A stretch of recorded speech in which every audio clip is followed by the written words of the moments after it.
Bismillahirrahmanirrahim. Assalamualaikum warahmatullahi wabarakatuh. Sahabat Kebun Berkah dimanapun sahabat Kebun Berkah berada, jumpa lagi di channel Junediono Kebun Berkah. Channel resmi Kebun Berkah, yaitu channel yang menginformasikan terkait tentang kehutanan, pertanian, perkebunan, wisata, terutama wisata alam, suka robot, yaitu suatu produk pelatihan untuk putra-putri sahabat Kebun Berkah semua yang berusia antara PAUD sampai dengan sekolah menengah umum, di mana putra-putri sahabat Kebun Berkah akan dilatih, akan dididik untuk mengetahui, menguasai keahlian robotik, coding ataupun programming, animasi, dan web design. Silakan bagi putra-putri sahabat Kebun Berkah yang menginginkan untuk meningkatkan keahliannya, untuk memperdalam hobinya, bisa mendaftarkan diri ke Suka Robot Academy yang beralamat di Kompleks Perumahan Ciamas Riverview, Blok C10, Desa Ciamas Rahayu, Kecamatan Ciamas, Kabupaten Bogor. Atau silakan sahabat Kebun Berkah, putra-putrinya bisa diajak bermain ya, atau menghubungi kontak admin kami, yang insya Allah nomor kontaknya akan kami tulis di deskripsi video ini. Baik sahabat Kebun Berkah, channel Junediono Kebun Berkah juga menginformasikan terkait tentang kegiatan para petani tentunya ya, serta produk-produknya yang dihasilkan oleh mereka, terutama para petani yang sudah bergabung di Kebun Berkah. Silakan ya sahabat Kebun Berkah, petani-petani Kebun Berkah yang memiliki kegiatan ataupun produk bisa mengirimkan videonya ke kami untuk bisa diupload dan mudah-mudahan bisa dikenal sehingga produk-produknya bisa laku ya. Dan ini gratis ya sahabat Kebun Berkah. Sahabat Kebun Berkah yang berbahagia dimanapun sahabat Kebun Berkah berada, kali ini kita akan membahas terkait tentang posisi prakondisi kegiatan rehabilitasi hutan dan lahan di dalam peraturan ya, di dalam pedoman yang masih berlaku sampai sekarang. Adapun latar belakang dari materi yang akan kami sampaikan ini adalah ada beberapa kawan, ada sahabat Kebun Berkah yang bertanya ke kami terkait dengan hal ini ya, terkait dengan posisi prakondisi kegiatan rehabilitasi hutan dan lahan di dalam peraturan perundang-undangan kita atau pedoman kita. Dan memang ada wacana terkait tentang prakondisi ini di T-2 atau 2 tahun sebelum kegiatan rehabilitasi hutan dan lahan. Ya, ada beberapa wacana termasuk diri saya pribadi menginginkan adanya perubahan signifikan terkait tentang waktu kapan prakondisi ini minimal dilaksanakan ya. Karena memang sesuai dengan pengalaman serta masukan-masukan dari beberapa ahli seperti masukan yang kemarin ya dari Pak Eka, salah satu konsultan yang ada di kami, serta beberapa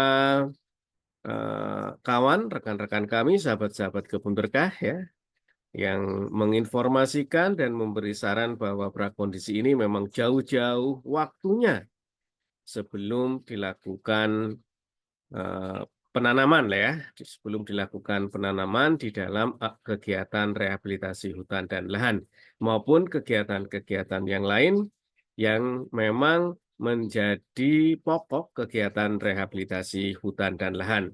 Karena sahabat Kebun Berkah sudah mengetahui bahwa kegiatan rehabilitasi hutan dan lahan bukan sekedar atau bukan hanya menanam saja, tetapi ada beberapa kegiatan yang mencakup kegiatan-kegiatan tersebut digolongkan di dalam rehabilitasi hutan dan lahan, sahabat Kebun Berkah. Baik sahabat Kebun Berkah yang berbahagia, Ada beberapa hal yang ingin kami sampaikan. Alhamdulillah sudah kami buatkan presentasinya ya, kami share. Nah, inilah sahabat kebun berkah.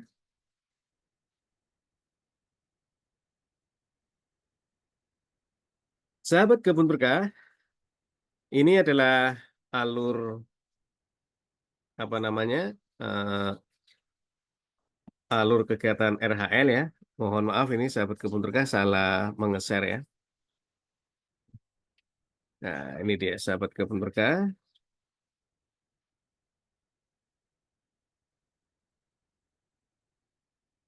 Nah, ini presentase presentasi kami.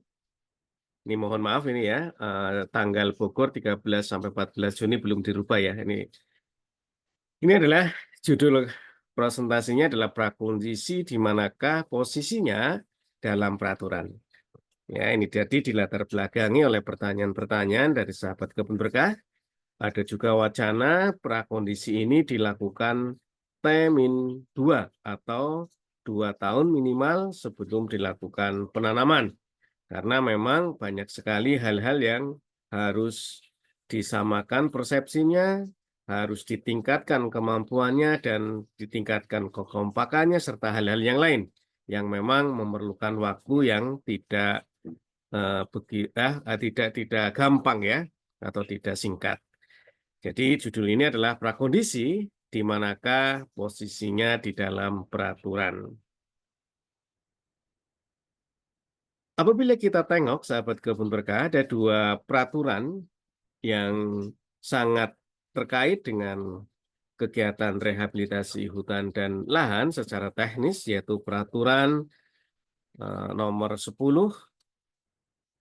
tahun 2022 tentang pedoman penyusunan rencana umum rehabilitasi hutan dan lahan serta penyusunan rencana tahunan rehabilitasi hutan dan lahan serta Permen LHK nomor 23 tahun 2021 tentang pelaksanaan rehabilitasi hutan dan lahan. Dua peraturan ini yang sangat mempengaruhi alur terkait tentang rehabilitasi hutan dan lahan. Sahabat kebun berkah, kami tidak akan membahas terkait tentang Undang-Undang Konservasi Tanah dan Air ya, karena ini juga memang harusnya menjadi bagian yang tidak terpisah terkait tentang rehabilitasi ini. Tapi insya Allah akan kami bahas lain kali ya terkait tentang undang-undang ini ya, yang alhamdulillah sekarang juga sedang diproses terkait tentang peraturan pemerintahnya. Saya tidak akan membahas itu ya, nanti insya Allah akan kami bahas nanti lagi. Yang kami bahas adalah dua aturan ini yang sangat mempengaruhi. Di dalam peraturan LHK, peraturan Menteri LHK nomor 10 ya, di sana diterangkan bahwa RURHL merupakan rencana makro ya, RHL yang memang berdurasi 10 tahun dan dapat direvisi setiap 5 tahun ya. Jadi ini adalah konteks berlakunya rencana umum RHL adalah 10 tahun dan atau bisa direvisi 5 tahun. Ya. Terus di dalam peraturan Menteri LHK nomor 23 tahun 2021 kita akan mengenal istilahnya rancangan kegiatan ya. Rancangan kegiatan, sebelum itu peraturan LHK 10 dulu ya, juga mengatur terkait tentang RTN RHL atau rencana tahunan RHL. Di mana rencana ini dalam peraturan Permen LHK 10 2022 tadi diatur bahwa disusun T-1 ya, di T-1 ini ya. Ini T-1 rencana tahunan RHL-nya di T-1 artinya 1 tahun sebelum kegiatan penanaman atau penol ya. Ya. Ini ada penyusunan rencana tahunan. Ya. Baik, sahabat kebun berkah, terkait tentang peraturan LHK nomor 23 tahun 2021 tentang pelaksanaan rehabilitasi hutan lahan juga dikenal dengan rancangan kegiatan. Ya, rancangan kegiatan di dalam aturan tersebut juga mengatur disusun dalam posisi waktu T-1 juga, atau 1 tahun sebelum P0 ya, atau sebelum penanaman. Lingkaran inilah ada prakondisi sahabat kebun berkah. Ya, di lingkaran ini ada prakondisi. Kenapa di lingkaran? Karena gini, yang pertama, rancangan kegiatan sesuai dengan peraturan Permen LHK 23 2021 dikatakan bahwa harus berpedoman kepada RURHL dan RTN-RHL. Ya, kalau sudah ada. Kalau belum ada memang boleh berdasarkan dari analisis peta ya, analisis peta lahan kritis, bencana dan sebagainya yang tentunya sudah di ground check dan diikuti dengan berita acara. Namun alhamdulillah sejak tahun 2022 per Desember tepatnya ya, kita sudah memiliki RURHL sehingga diwajibkan membuat RTN-RHL.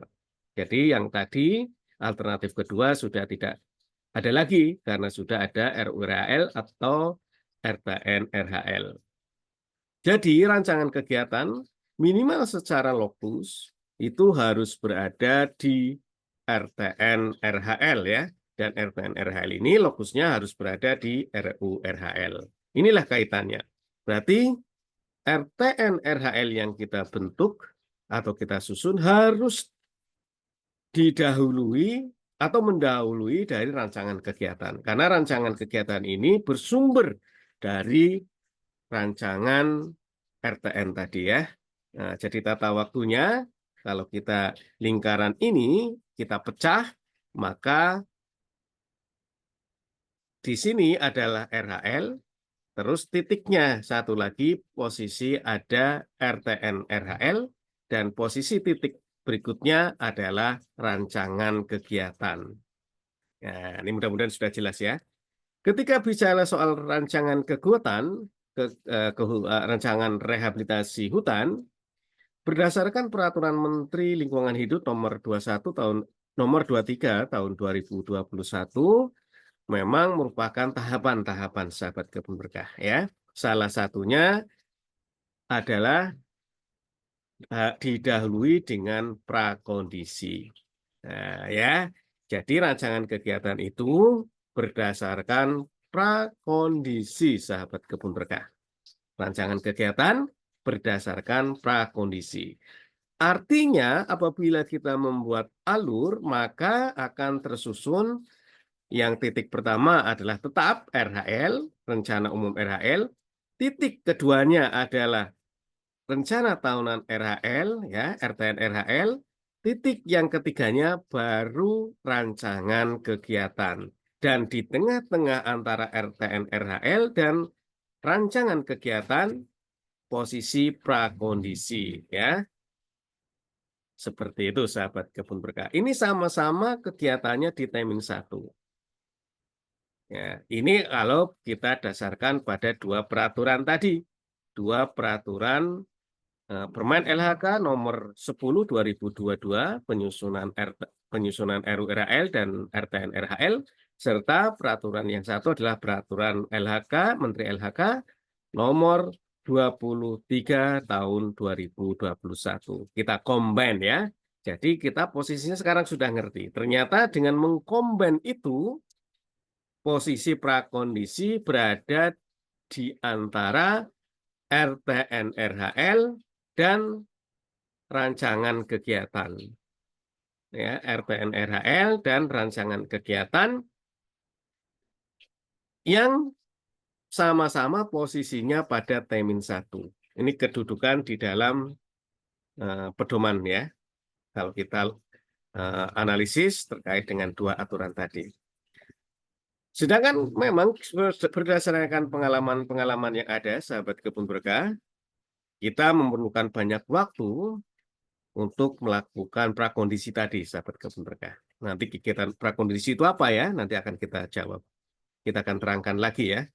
Karena memang harus diakui bahwa lokus yang akan dikerjakan RHL kita sudah mendeklar harus clear and clean ya, harus clear and clean dan harus ada kelembagaan di situ.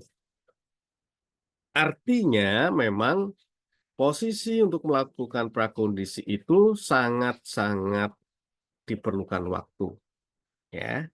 Sehingga memang ada wacana terkait tentang pelaksanaan prakondisi ini minimal 2 tahun sebelum penanaman. Karena memang kita memerlukan banyak waktu. Ini sudah banyak yang menyampaikan ya, termasuk saya di tahun 2021 ketika terbit aturan Permen LHK 23 ya. Saya posisi masih di Ambon, masih tugas di Ambon ya, di Balai Pengelolaan Das dan Hutan Lindung ya. Nah, kalau dulu namanya itu BPDAS HL Waihapu Batu Merah, sekarang bertransformasi menjadi BPDAS ya, HL-nya hilang. Inilah posisinya ya, posisi prakondisi terkait tentang 2 aturan tadi. Ya. Walaupun memang di dalam salah satu pasal di Peraturan LHK 23 2021 memang ya bisa ada yang mengatakan tidak terkait waktu. Iya, kalau kita bicara soal satu pasal tadi, memang tidak ada waktu. Tetapi ketika kita mengharmonisasikan dengan pasal yang lain di dalam aturan yang sama, dan kita mengharmonisasikan dengan peraturan-peraturan Menteri LHK yang lain yang memang berkaitan, maka posisi prakondisi sejatinya adalah berada di RTN, RHL, dan rancangan kegiatan. Di tengah-tengah itu. Nah, inilah. Alhamdulillah, sahabat kebun berkah, dengan posisi seperti itu, kita memang harus membuat kebijakan agar tidak tidak salah ya. Sehingga ada sebuah kebijakan terkait dengan penyelesaian RTN. Ya. Untuk tahun ini, tahun 2024, bahwa penyelesaian RTN sudah harus selesai di minimal ya, minimal di bulan April ya, di bulan April. Artinya, ketika RTN sudah selesai di bulan April, maka kita sudah mengerti lokus yang akan dikerjakan di tahun 2025 ya, di 2025. Ini lokusnya A, B, C, D, E, F ya. Nah, lokus-lokus A, B, C, D, E, F tadi, inilah yang dilakukan prakondisi, sahabat kebun berkah. Bagaimana prakondisi tadi? Ada video yang sudah kami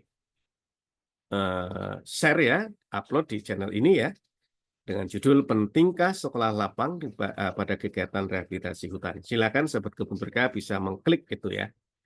Nah, tatkala kebijakan tadi penyesuaian RTN di bulan April, maka target rancangan kegiatan yang T-1 juga, misalkan ini ya sahabat kebun berkah, ditetapkan di bulan Oktober katakanlah. Maka jeda antara bulan April dan ke bulan Oktober ini, inilah prakondisi sahabat kebun berkah. Prakondisi. Ya, ini jadi tidak tidak melanggar secara peraturan. Mudah-mudahan peraturan ini nantinya dirubah ya sahabat kebun berkah, direvisi. Sehingga memungkinkan wacana-wacana tadi bahwa prakondisi dilakukan pada T-2 atau 2 tahun sebelum kegiatan penanaman akan bisa dikerjakan. Ya, itulah. Sekarang posisinya sahabat kebun berkah sudah paham ya terkait tentang prakondisi itu di mana sih? Nah, prakondisi itu ada di tengah-tengah antara RTN dan rancangan kegiatan. Ini ketika kita membaca aturan minimal 2 aturan tadi, yaitu aturan Permen LHK nomor 10 2022 dan peraturan Menteri LHK nomor 23 tahun 2021. Ya. Alur yang kedua ini ya, ada P0 yaitu penanaman di tahun 0 di tahun itu ya. Terus ada P1 pemeliharaan tahun pertama di T+1 dan ada pemeliharaan tahun kedua T+2. Ini adalah garis masih panah ya, artinya kegiatan ini bisa dilanjutkan ya. Dilanjutkan tentunya oleh pemangku kawasannya. Karena pada saat penyerahan oleh BPDAS, penyerahan kegiatan oleh BPDAS, memang kita kegiatannya berakhir pada P2 ya. Maka BPDAS menyerahkan kepada pemangku, maka pemangku diperkenankan untuk melakukan pemeliharaan lanjutan namanya. Nah, di dalam kegiatan-kegiatan tadi sampai dengan pemeliharaan lanjutan, maka ada penguatan ya, ada penguatan minimal 3, yaitu penguatan kelembagaan, kelompok taninya seperti apa, yang melakukan rehabilitasi hutan dan lahan tadi, ada penguatan usaha ya. Kalau pada saat P0 sampai P2, mungkin yang dikuatkan usahanya adalah kegiatannya, penanamannya, agar dilakukan penanaman yang baik dan benar. Ya, pembibitannya juga sama.